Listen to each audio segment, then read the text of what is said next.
Hello बच्चों, चलिए प्रश्न देखते हैं। वायुमंडलीय नाइट्रोजन के स्थिरीकरण के लिए निम्न में से किस रासायनिक विधि को सर्वोत्तम माना गया है? फिशर विधि, डीकेन विधि, हेबर बॉश विधि, पेरानस मेयरहॉफ विधि। आइए जानते हैं यहाँ पे हमारे प्रश्न की मुख्य अवधारणा।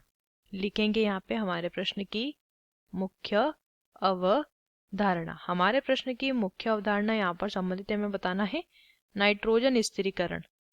नाइट्रोजन स्थिरीकरण, देखिए नाइट्रोजन स्थिरीकरण की अगर प्राकृतिक विधि की अगर बात करते हैं तो प्राकृतिक विधि में क्या होता है कि जो दलहनी पौधे होते हैं, जो दलहनी पादप होते हैं, उन दलहनी पादपों की जड़ में जो जीवाणु होते हैं, नाइट्रोजन स्थिरीकारक जीवाणु, वो क्या करते हैं? सहजीवी संबंध बनाते हैं।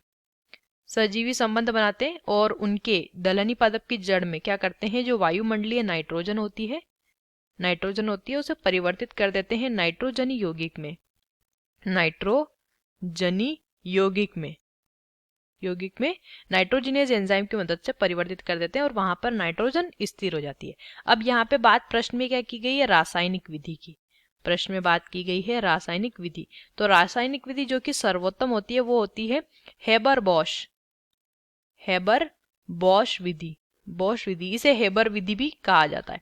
इस विधि के अंदर क्या करते हैं? देखिए, नाइट्रोजन N2 यहाँ पर इसकी क्रिया कराते हैं 3H2 से और निर्मित कर लेते हैं क्या?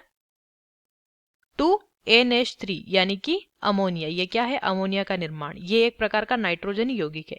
ये सबसे अच्छी विधि होती है और ये विधि जो होती है ये उत्क्रमणीय विधि होती है। तो फिशर विधि सही नहीं करेंगे, डिकेन की विधि भी सबसे अच्छी नहीं है, हेबर बॉश विधि सबसे अच्छी है और पेरानस मेयरहॉफ विधि भी सबसे अच्छे नहीं है। तो विकल्प सी हमारे प्रश्न का सही उत्तर हो जाता है।